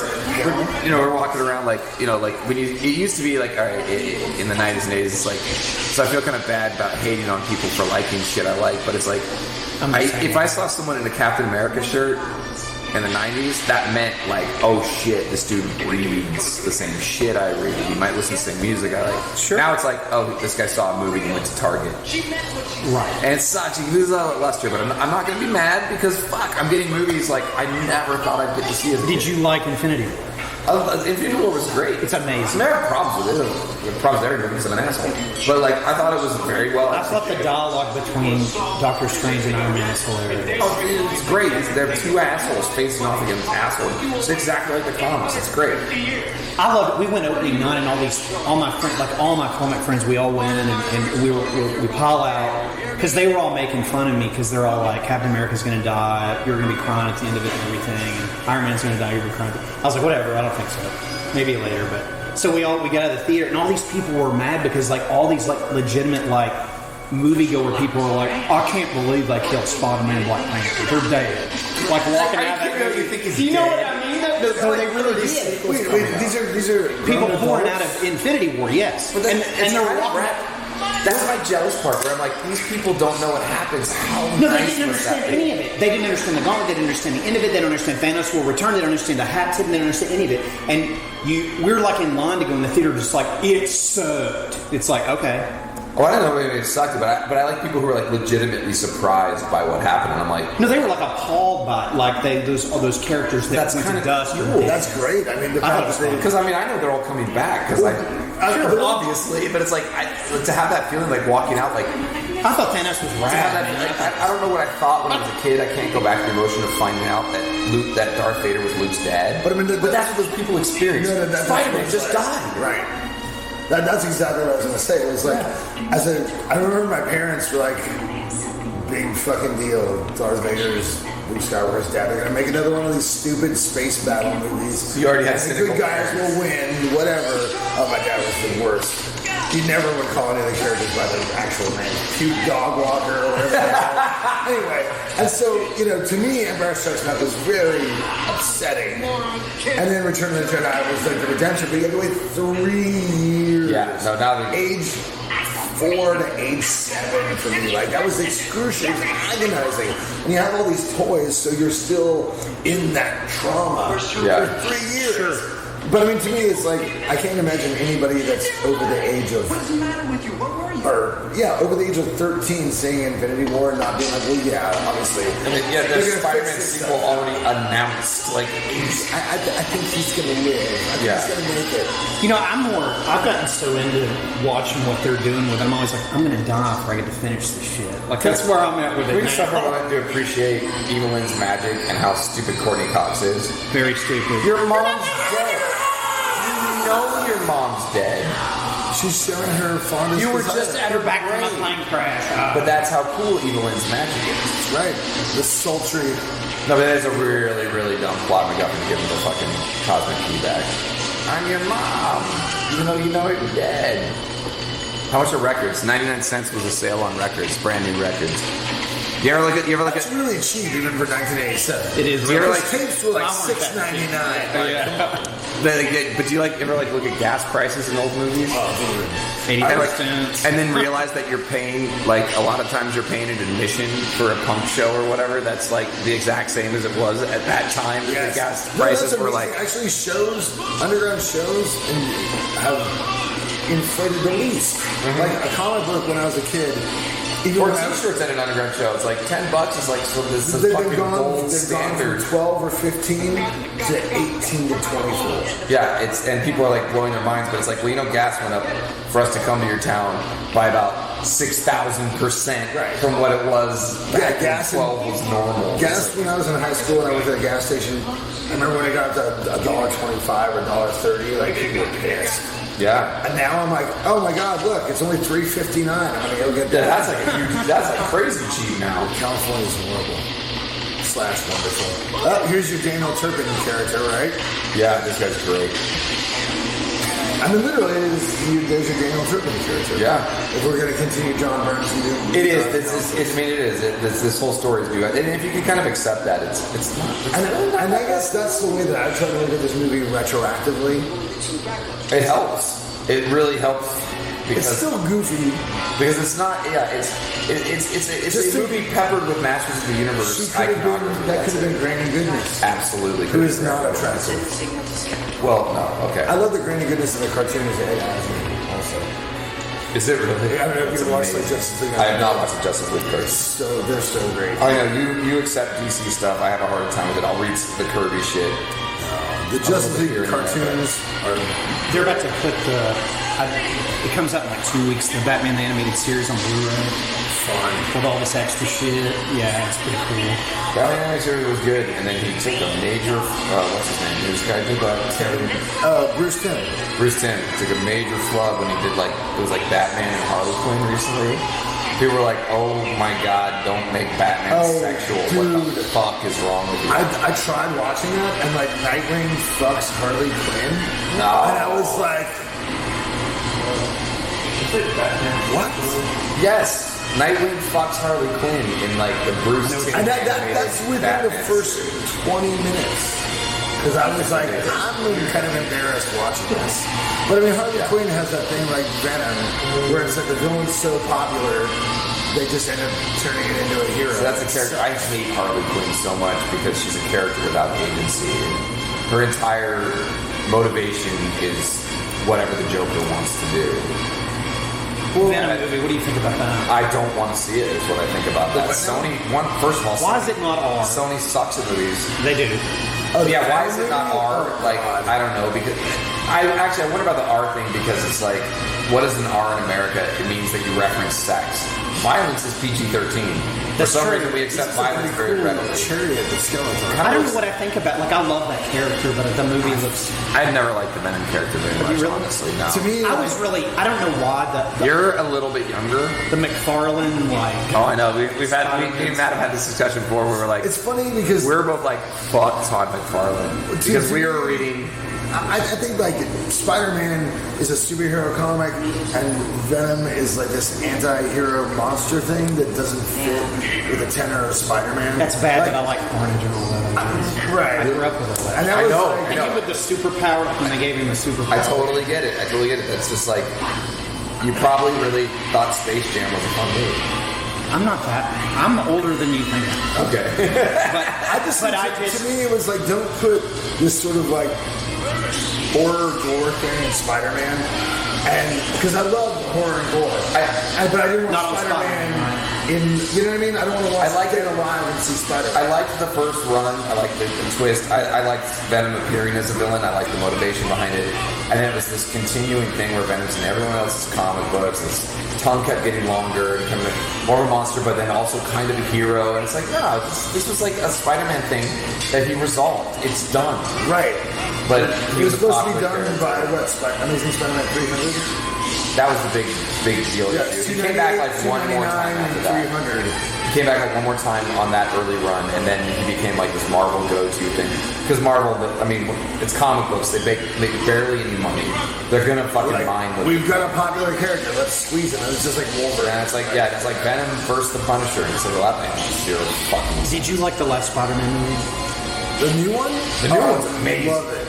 What do you think about Mysterio in the movie? I'm excited they're mining that era of villains. It's supposed to be the fishbowl and the... Because like that's the whole thing that's like poor Sam Raimi. I feel bad for him. He turned it into a shitty movie, but like they forced Venom on him. That was a marketing decision. Right. The original, as I understand, the original, he wanted to have the Vulture and Sandman.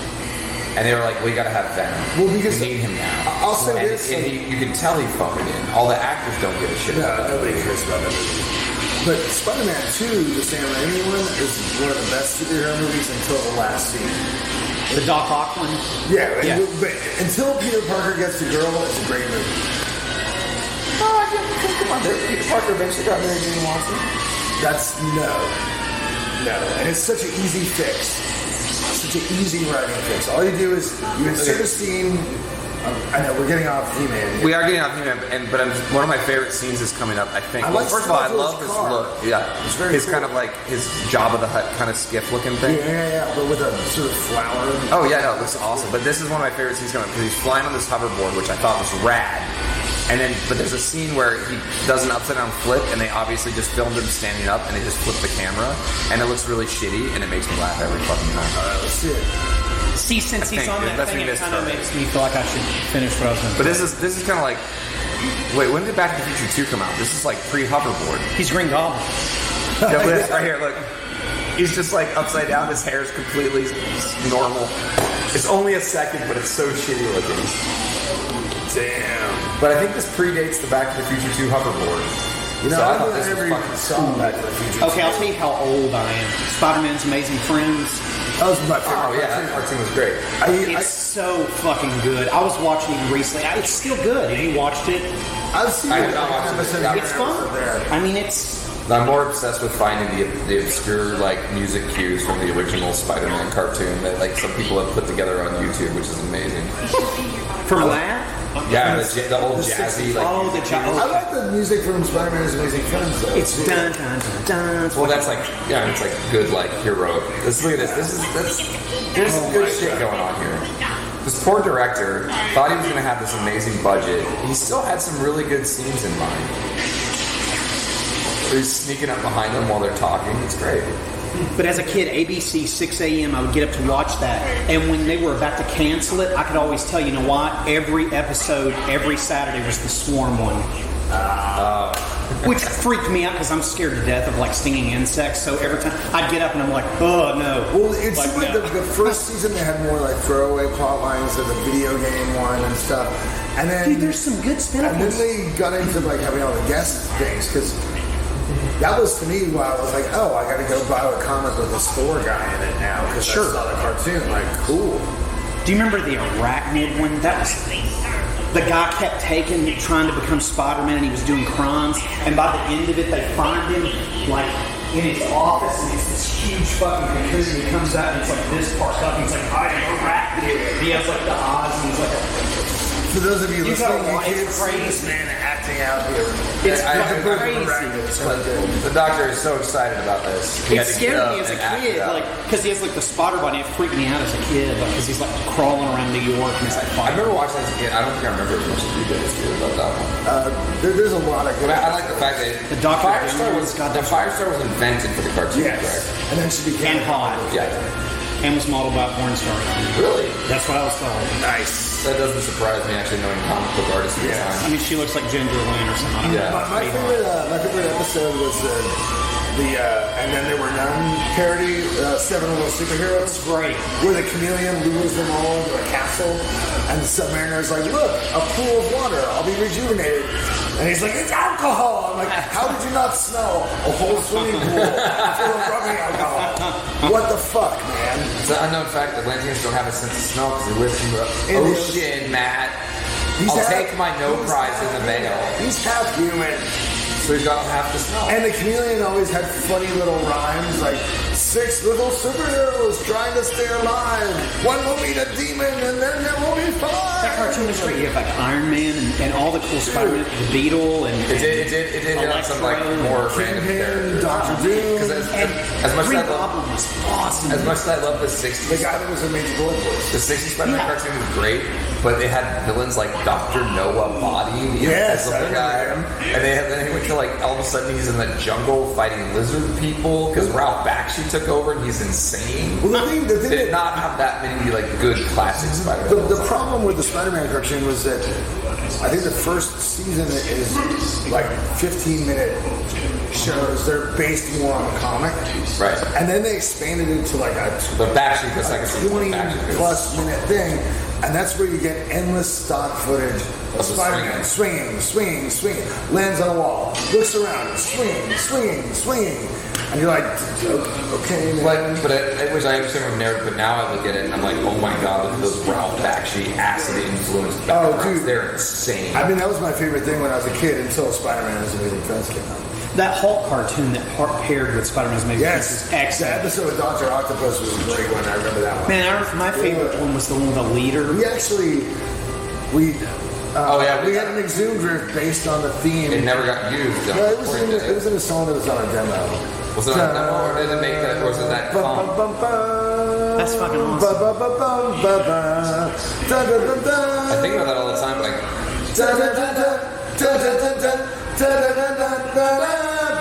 That is on an Exhumed recording. We ripped off the Incredible amazing.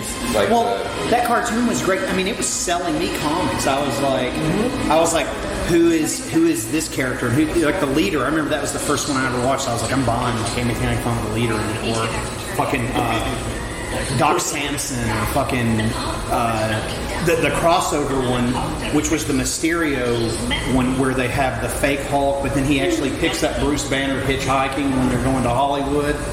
It's called Spidey Goes to Hollywood. That episode's fucking awesome. So good. I want to know, I think about that all the time, but I can't remember where we recorded that. That's cool. I know we ripped off the whole theme song. We had another riff that was based on the fucking Zentradi space battle theme from Robotech. That's awesome. I believe I don't remember that specifically. One of my favorite cartoon soundtracks of all time. So good. I have the cartoons great. It's going to be worth a lot of money now. I think the Robotech. Mine might be. From the 80s. I got the double disc CD set. Well, I know, has like all of it. I downloaded that when I was on my downloading spree. Man, while we're talking about weird 80s cartoons, also if you can find it, the Vince DiCola entire score for the Transformers movie is amazing. Oh, you have the entire score? Oh yeah. I just have the soundtrack. I pirated the fuck out of that shit. Sick. Yeah, it's good. Yeah, I think it was on a CD called Till All Are One, and it took about 10 years till some nerd finally uploaded it, thank God. And also on YouTube, there's from the He-Man. Oh God, that's pretty gnarly. It's kind of grizzly. I was like, look at that leg. Poor Courtney Cox has got her perfect legs fucked up. Aww. Yeah, that's not going to fix that. Luckily, luckily she's got all these friends. Wow. What would Phoebe do in this situation? She would just sing a funny song. Yeah, it's cool. I could guitar. The He-Man cartoon. There's some brave souls who were able to like put a bunch of it on YouTube and they had to edit from different episodes and they put together like the score from the He-Man cartoon. It's some trippy ass fucking shit in there. This is totally off, but I have to tell both of you this. Do you remember, growing up, you've got like the edited movies that you've rented, but like this is completely butchered? This is so bad, but I will tell you. Blockbuster wasn't fucking religious. Well, I will tell you all day long to watch this. The TBS current version of Horrible Bosses 2 is the funny. He was in fucking tears. What, do they like add stuff that they didn't like? Oh, it's they used to do that all the time. They would film like Airplane. They filmed like 30 extra scenes for TBS. You've seen that movie? I've seen the first one. Okay, well, in the second one, I was like, I want to be sexually harassed by Jennifer Aniston. Okay, well, this is the same. This is the scene with her, and have you seen it? Okay. Well, you don't even have to. Okay, so what happens is Jason Bateman gets stuck in her a sex addict meeting, but he thinks it's an alcoholics meeting. He's like, I was just chugging and left him. I don't want to interrupt the story, but there was a really good scene right now where they had emotional music playing, and they pulled back, and it turned out it was a loudspeaker on the side of a building. And Tila shot the loudspeaker. That is some meta shit. That is some clever filmmaking. It's pretty. Drew Goddard, good job on that. I'm sorry he didn't have enough. He's trying to make filet mignon out of bologna here. He really is. He's doing his, I think he and his wife worked on this movie for years. A long time. And they would, they had to do what they had to do. But it's like, oh, shit, man. Like this. I'm just trying to give some appreciation. Right. All right, go on. So he's sorry. Well, he's chugging them left and right. And he's talking about all that. So she's just like, she's into it. She thinks he's gay. So this entire scene is just really nasty. But when it's edited, it's priceless. What is it then? She's like trying to say, she's like, so you did lick that pickle. Like, it's so badly edited. Oh, yeah, I know. Sometimes it doesn't. Like she said, so you looked at his pants and saw the outline of a little mushroom, but on the edit it says maybe a nice cucumber salad. I mean, it's so fucking weird. It's like the mother rupper or something like that. It's like in every fucking. Forget you. Yeah, forget you. There's so many good overdubs like that. They used to do in the 70s is they were ready for network shit. They recorded all those scenes without swears. Like you watch, I grew up watching. Well, that's what they did with it. I grew up watching a TV version. No, but they weren't dubbed. They were just right. There was a completely different scene filmed way back. So when I watch Airplane now, it's almost confusing me because I grew up watching it. We had VHS recorder very early. My dad got one off some rich friend of his for cheap, and so we had movies recorded from the early '80s. So I grew up watching the TV version of Airplane, and there's massive scenes that aren't in the real movie to cover up all the really sexual shit. And I miss those scenes. There's some really funny shit you guys have never seen. They're not on. And that's crazy because I've seen Airplane 1,000 times, but I've never seen it on TV. There's a part where he's like, hey, isn't that your friend Jack? And he's like, yeah, hi, Jack. And they arrest the guy. It's not. I've never seen it since. It was only on the TV version. I don't know that scene. I thought I knew every joke in Airplane. All right, here we're back at the throne room. The only budget they had. The big. At least we're finally not, in a music store. I know, there's a lot in that fucking music store. It's weird. It's like most of that movies in that fucking music Right. And why that cop's It's like a sandwich. Getting stolen stuff today. I don't know. It's weird. It's like a sandwich where the bread's the best part, but you're like trying to get to the middle. Like, come on. But seriously, that incidental music becoming actual music in the movie, that's meta. And there's another... As older people would say, that's postmodern. Yeah. Wow, the sources losing turning to Cloris Leachman. And I don't know, we're getting towards the end. There's some funny shit about the end of this movie. But you do know that this was like one of the first movies that has that fucking post-credit sequence, right? There's a post-credit sequence on Masters of the Universe. Holy shit. Like 30 years before Marvel Comics was Marvel Comics movies was ever a thing. Well, I mean, there was Punisher shortly after this. Yeah, but they didn't have a post-credit scene. No, they did not. Nor did they have a good movie. No, they did not. That was I think it was Stan Lee gave the direction on the original Punisher movie with Dolph Lundgren. He said, take the skull off the chest. Nobody wants to keep looking. That looks ridiculous. Stan Lee, thanks a lot for your creative additions. And if you think about it, though, in 1962, up to 65, you're done. Like, shut up. When they did Amazing Spider-Man #1 in 1962, he was 40 years old. So by that time, like, he was like in his mid-60s. He didn't know what the kids wanted. Yeah. I mean, I remember in '94 when I got his autograph at San Diego Comic-Con, he was like a daughter and an old man. I brought up my... He was already like kind of out of his gourd. I brought up my copy of Fantastic Four #1, which has no cover or whatever. I just wanted a copy of Fantastic Four #1. Anyway, he signed it.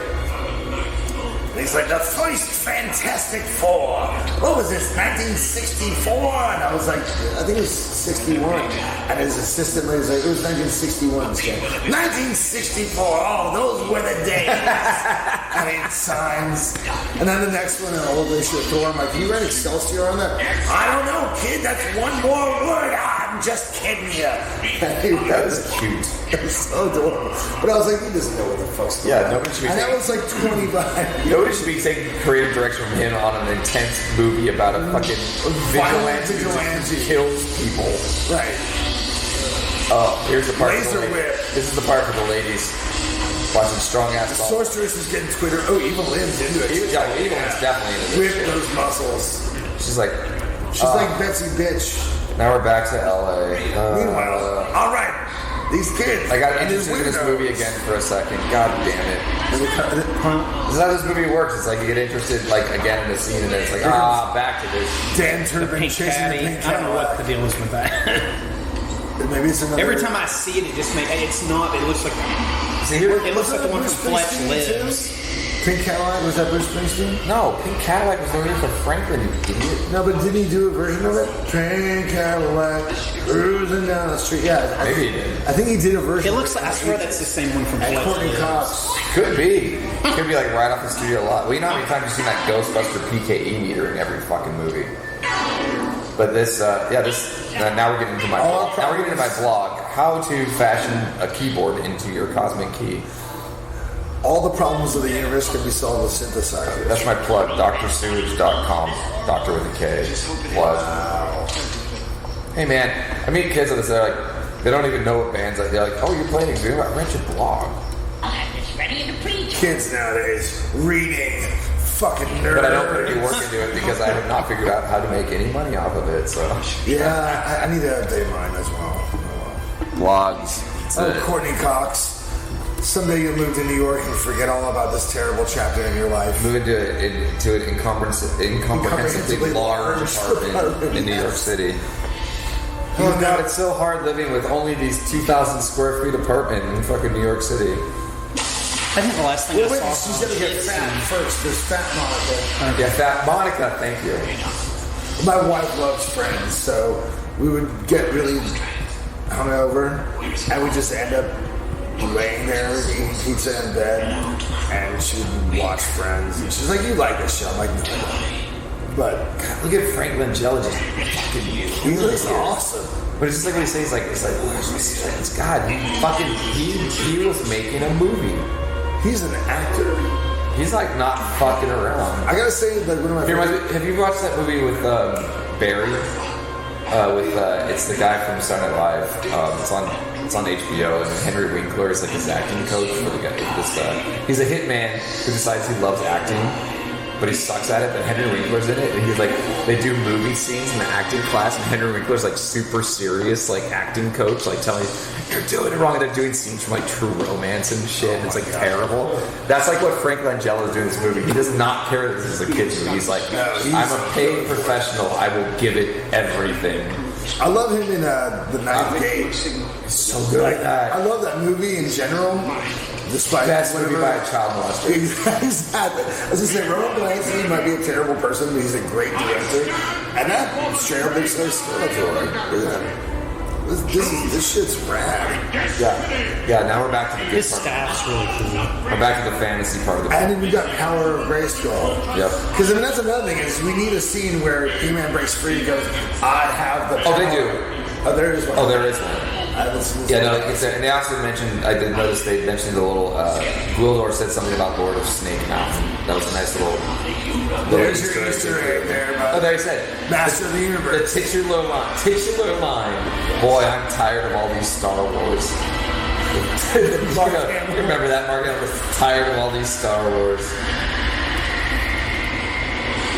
So yeah, this is like... This part's really fucking cool, to be honest.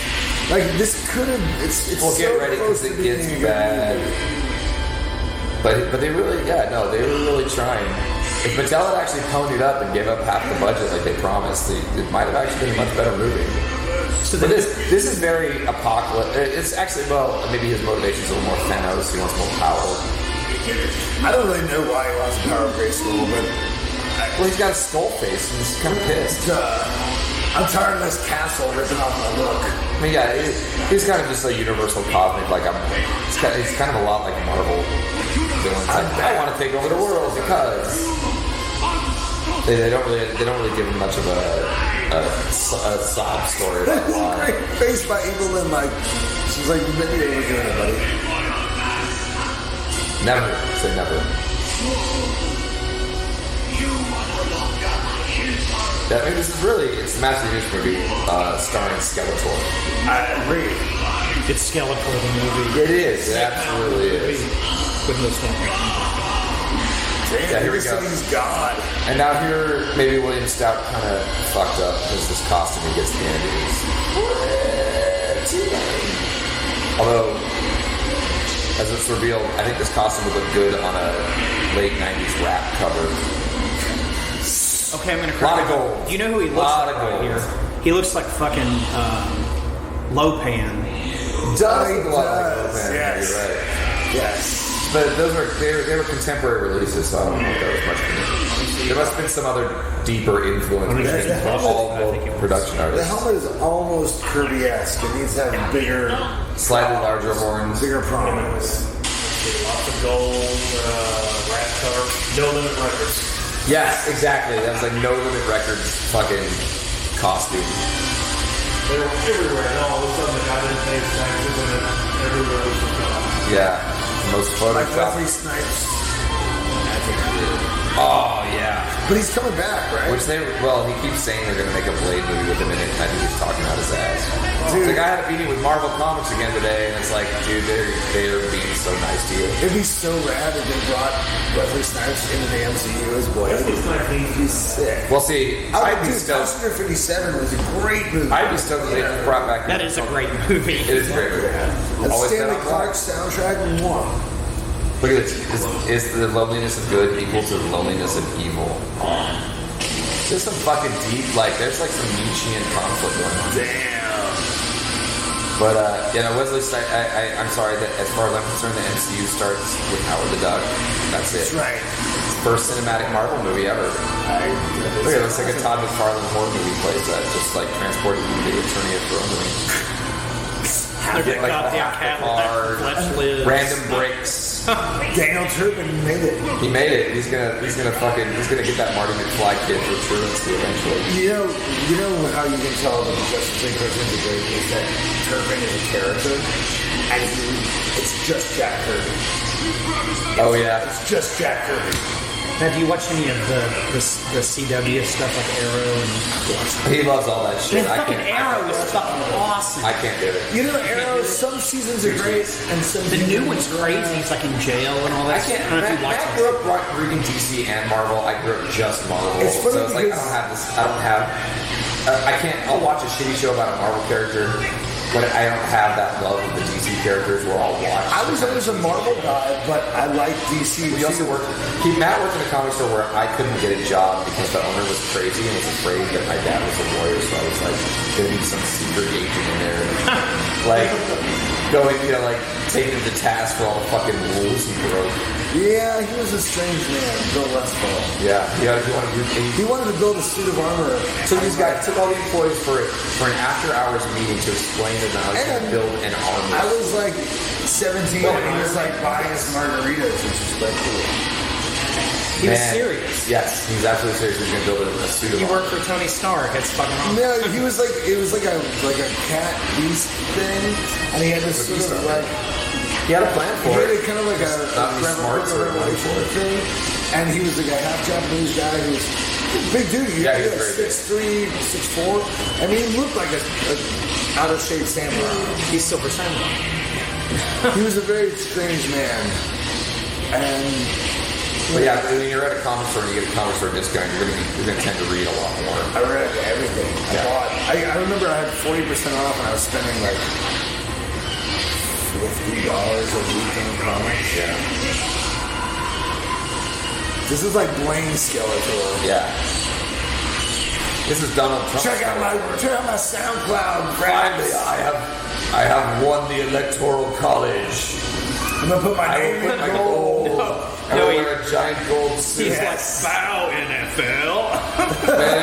No, stand NFL. You will not kneel. You will stand NFL. If you He-Man, he's kind of got Hillary Clinton's hair.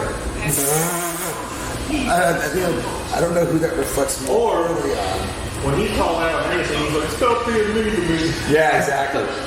What did you say about my mushroom-toed penis? Fucking drapes, Skeletor. Yeah, so we're still at... Oh, here we go. Oh, so are you ready? Oh, here we go. Here it is. This is the moment you're finally.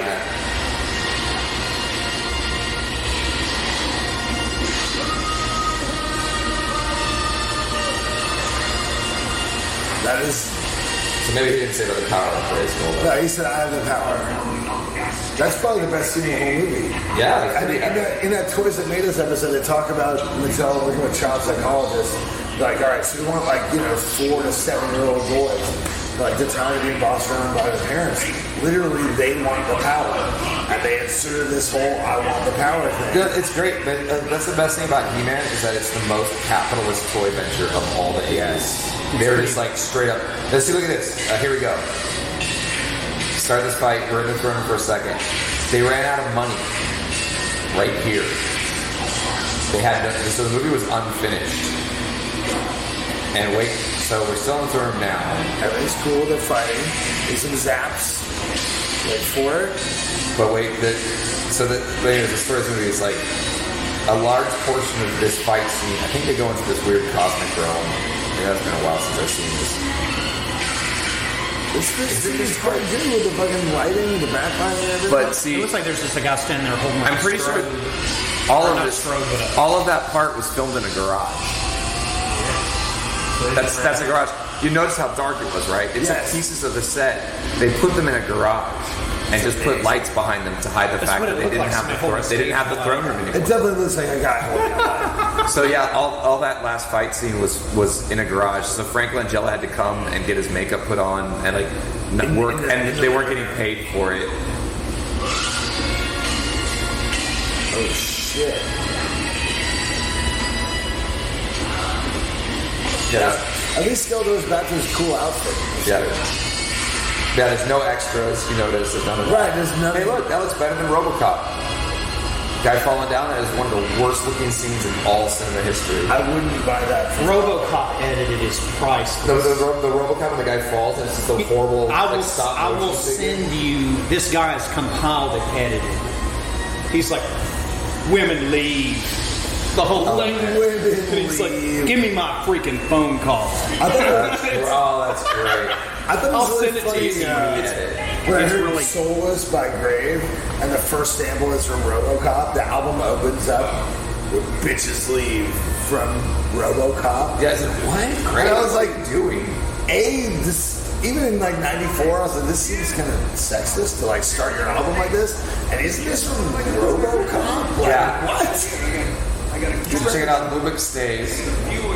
Whoa. I'm new. For some reason, I thought like I'm from New York, even though I was a cop in LA. Wow. Because I'm a stereotype. You're all character. slackers. Yeah, everything's good.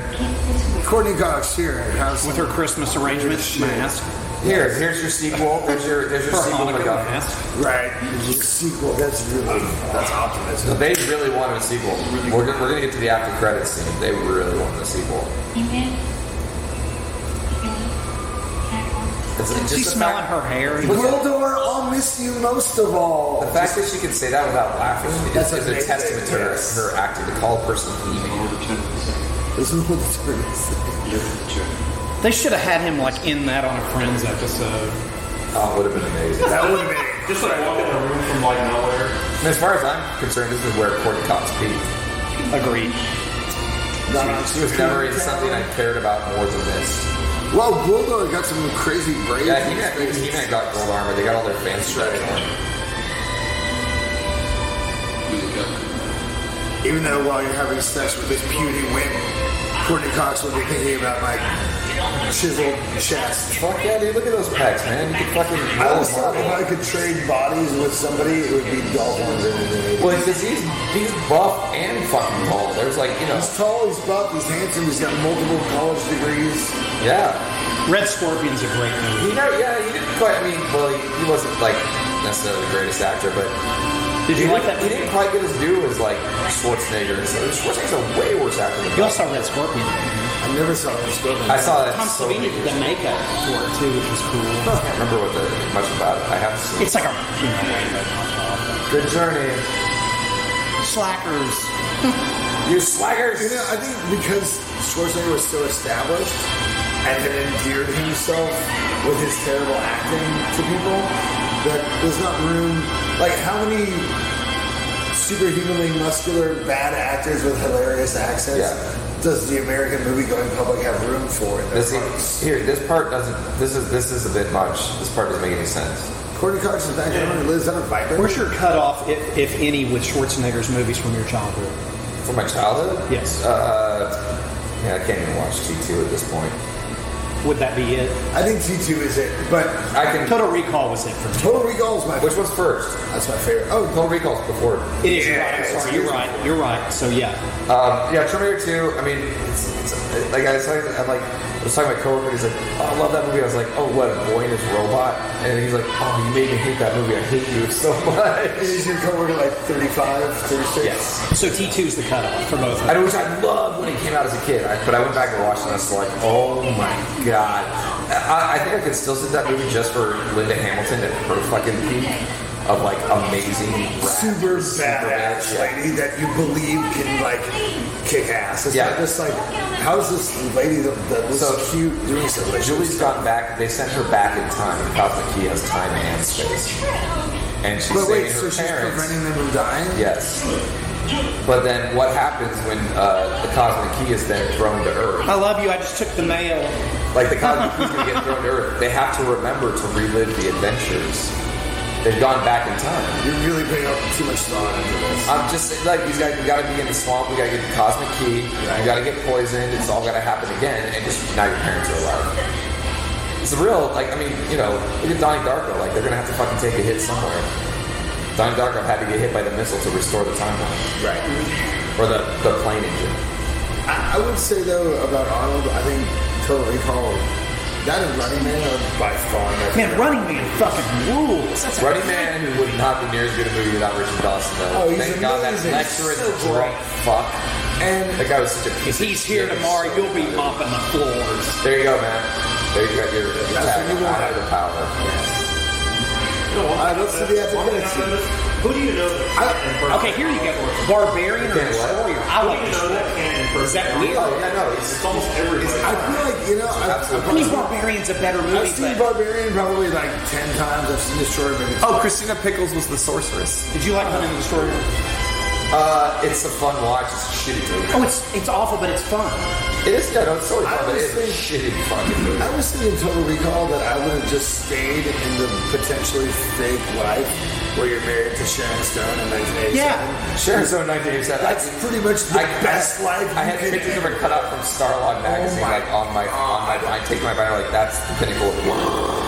And that workout outfit. Oh my god! I mean, that was like. Oh, yeah, see, there we go. Special designs by Jean Boibius Gerard. Wow. Nice. Yeah, no, this had a lot. I never going did that for it. Do I have time to pee before the end of the credits? No. Yeah, Oh, you do. pee. Yeah, you do. Michael Westmore from the Star Trek stuff too. Yeah. No, there's so, I'm a huge Star Trek. Like I said, there's so much going for this movie, and it got hamstrung by its Not butt. the Abrams crap, but the And even the story, like, yeah, it's just like going to LA. It kind of sucks, but it's like, I get it. They wanted to have a cipher. It was just such a fucking. It became such a trope in Hollywood after a while. It was like you're watching this epic space battle, and then you're in LA. Yeah. I was on a spaceship. Now I'm in LA. Fucking LA. I'm so sick of LA as a filming location. I'll give that to Transformers. At least they moved it to Chicago. Is all the Disney stuff shot here? Most of the Disney stuff is shot in Atlanta. We are in Atlanta, by the way, for anyone who's made it this far through this podcast of old dopes talking about toys they played with. I love it. But yeah, most of it is shot in Atlanta. I think they were threat of pulling some stuff out because the Atlanta is a very progressive, awesome city. The state of Georgia is not a progressive, awesome state, and the Georgia governor said it was like the bathroom bill about like not letting. Sure. You know, like, oh, you used to have a dick, so you still have to go fucking and dress in the dress, you still have to go in the men's room. It's like, fuck you. No. So the real question is, they're trying to set up a sequel. Yeah. I'm sure, I didn't mean to interrupt. No. But if they're trying to set up a sequel, what is Masters of the Universe 2? Well, it's another Skeletor hijinks plot to try to take over the universe. You think so? Well, I think actually not when they're going to meet the weird. I think that's what I thought. Is that it's a She-Ra. Like, you're right. The sorceress comes to He-Man like this battle is won. But now we have to go to theory. There's a secret that was never supposed to be revealed. You have a sister, but I have no choice. Or like maybe you have a sister, maybe. I don't know. Right. Or that would be. Yeah, because the Cosmic Key. With 1989 Sharon Stone. So here's what I'm thinking. They're playing with the Cosmic Key. Willo's playing with the Cosmic Key. They accidentally opened the portal to Etheria again.